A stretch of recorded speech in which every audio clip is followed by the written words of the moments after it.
Programang ito ay rated SPG, striktong patnubay at gabay ng magulang ang kailangan. Bangungot sa mga gerero ang pagsugod nila Ramon dahil wala silang kalaban-laban. Ginawa ni Roberto at Miguelito ang lahat para depensahan ang kanilang teritoryo pero parang sinagasaan lang sila nila Ramon. Pinagsamang puwersa ba naman ni Ramon at ang kanyang mga tauhan at mga kaibigan ni Tanggol.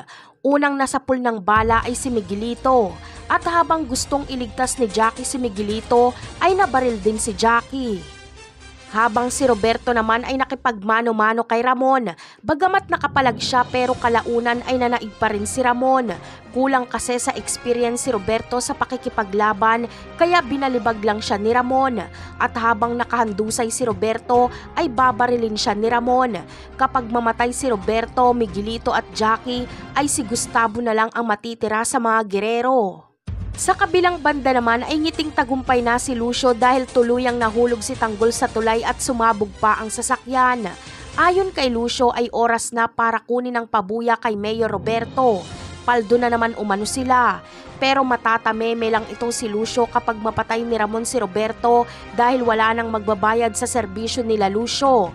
Bulilyaso na naman ang kanilang pera. Wala silang mapapala sa ginawa nila kay Tanggol. Samantala, buhay pa pala si Tanggol dahil bago pa man sumabog ang sasakyan ay nakalabas na doon si Tanggol. Bagamat malala pa rin ang sinapit ni Tanggol dahil bumagsak siya sa tubig, ay gagamitin niya ang kanyang kaunting lakas para lumangoy sa pangpang. At pagdating niya sa pangpang ay mawawalan siya ng malay. Kaya palpak na naman si Lucio. Pangalawang beses niya nang inakala na patay na si Tanggol. Napakarami pa nating dapat abangan sa mga susunod na episode. Paalam!